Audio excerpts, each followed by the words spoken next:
Fala Fogão, tá começando a primeira edição do Radar Alvinegro nessa quarta-feira, 28 de agosto. Com a proximidade do fim da janela de transferências, que vai se encerrar na próxima segunda, 2 de setembro, os questionamentos entre os torcedores botafoguenses não poderiam ser diferentes de cadê o zagueiro? Cadê o lateral? Será que a diretoria vai cometer o mesmo erro que cometeu em 2023?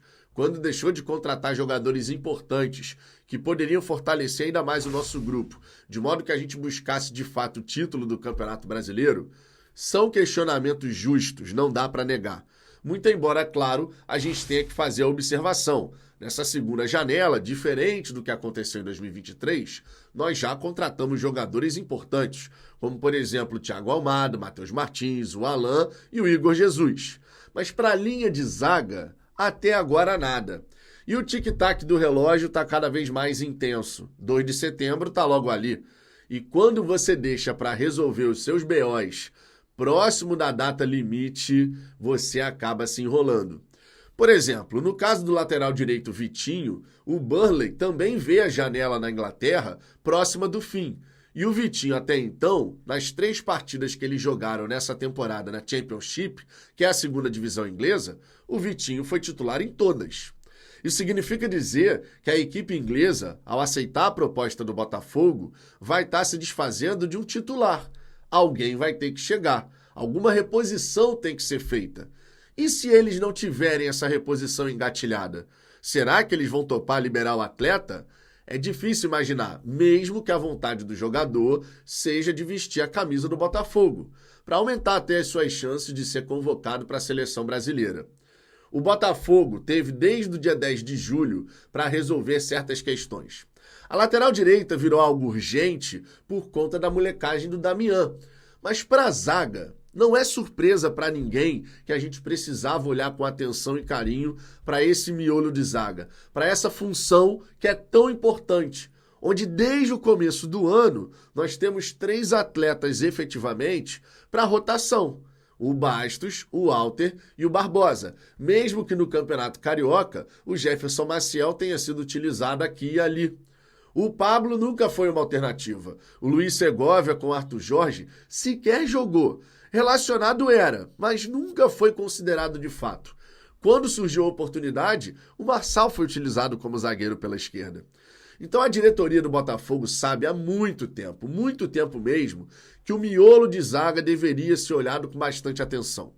Antes da data de abertura da janela, teve uma matéria no dia 2 de julho, dizendo que a diretoria do Botafogo teria como prioridade a zaga e que Arthur Jorge gostaria de contar com 2 novos jogadores para o setor.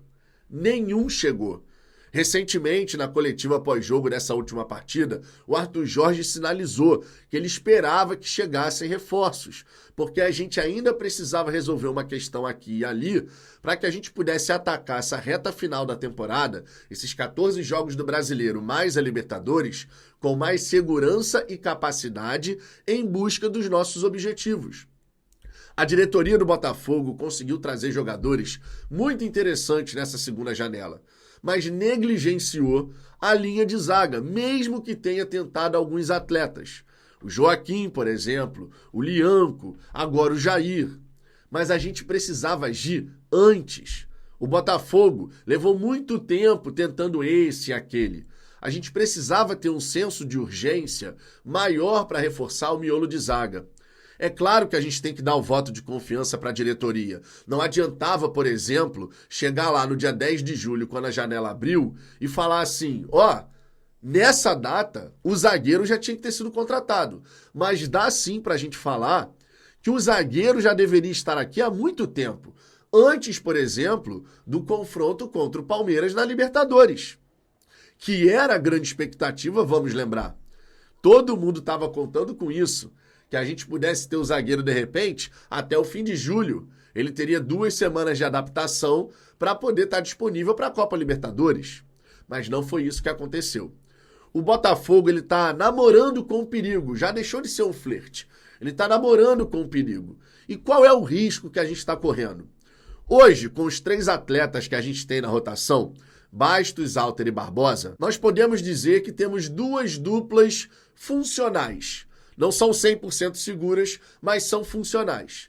Bastos e Barbosa, com o Barbosa eventualmente errando aqui e ali, mas ele é potencializado quando joga ao lado do angolano, e o Bastos e o Walter, que ao lado do Bastos consegue fazer partidas corretas.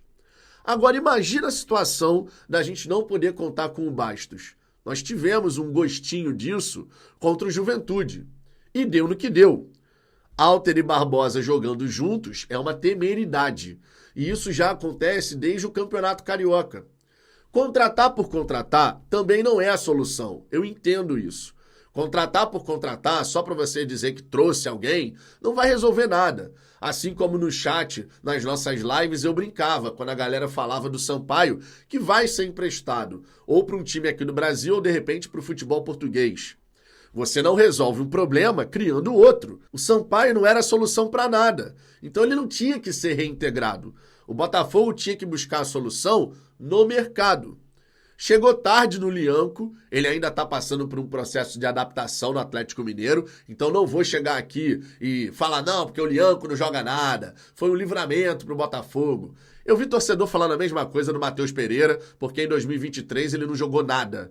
E a galera tá dizendo, esse Matheus Pereira aí, ó, esse Matheus Pereira não joga nada. Aí chega em 2024, tá fazendo uma grande temporada.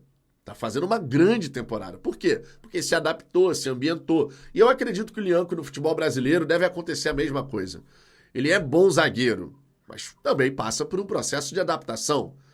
Agora, o tempo que a gente perdeu tentando Joaquim, o tempo que a gente perdeu agora tentando Jair, nem foi tanto tempo com o Jair como foi com o Joaquim, né? Mas ainda assim, nós deixamos de agir em, de repente, contratações que seriam até mais tranquilas de acontecerem. O Joaquim era titular do Santos à época, mas o Santos até topava negociar porque ele já tinha o Jair. Aí o Joaquim vai para o futebol mexicano e o Santos, que estava tranquilo em negociar o Joaquim porque tinha o Jair, recebe a proposta pelo zagueiro, que era a bola de segurança. Vamos negociar um porque a gente tem outro. O que o Santos fez com o Botafogo, talvez até pressionado ali o Marcelo Teixeira, presidente do time da Vila, pelos conselheiros, pelos torcedores, o Santos fechou a porta. E aí o Botafogo ficou como? O Botafogo ficou sem nada. A janela ainda não fechou, então ainda há tempo para agir. Só que a gente tem que lembrar, nos principais mercados, a janela se encerra agora também, nesse fim de semana. Então o Botafogo ele se colocou numa situação delicadíssima, onde a gente vai precisar torcer demais, mas demais mesmo, para o Bastos estar sempre inteiro.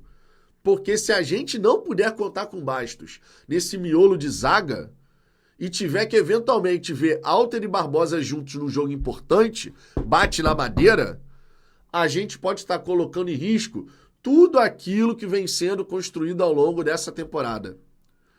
Se não der uma cagada completa e a gente conseguir sair com 1, 2 títulos nesse ano, essa situação vai virar uma observação na temporada. Agora, se der um problema gigante, porque a diretoria do Botafogo não agiu como deveria ter agido nessa janela para garantir a contratação de um zagueiro, olha, isso vai ser um duro golpe para o torcedor botafoguense, uma grande decepção. Ainda há tempo de corrigir esse problema. E eu espero de verdade que a diretoria não fique nessa de não, porque a gente vai contar com o Pablo. Meu irmão, sério, a gente não pôde contar com o Pablo até agora. Aí no momento mais importante da temporada, vai confiar que a parte física do Pablo vai dar conta? O Pablo é bom zagueiro, tecnicamente falando. Mas a parte física impede que ele jogue. Aí fica difícil, né? Vamos ver o que a diretoria vai fazer, cara. A lateral direita me preocupa, claro, mas o miolo de zaga, cara, não era pra gente chegar nessa altura do campeonato ainda com essa dor de cabeça. Convenhamos, né? Fogão, o que você pensa sobre isso? Não temos nenhuma novidade, nenhum nome aí, nada. Se o Botafogo está trabalhando nos bastidores, numa negociação que ninguém está sabendo, maravilhoso. Eu espero de verdade que até o dia 2 a gente tenha essa novidade, para que na data FIFA esse cara possa chegar, se integrar ao elenco, começar a treinar depois do período de folga e que já no retorno ele já possa ser relacionado e estar aí nos ajudando. Que assim seja, tanto para a lateral direita quanto para o miolo de zaga. Arthur Jorge agradece, tá, diretoria? Ele já deixou bem claro que ele quer e espera por esse reforço. Então vamos dar as condições e as peças para que o nosso treinador nos leve as taças que a gente tanto deseja. Deixe seu comentário aqui embaixo, Fogão. E lembre-se, daqui a pouco eu tô de volta porque vai ter muito mais Botafogo aqui no canal ao longo dessa quarta-feira. Fechou? Um grande abraço e até daqui a pouco.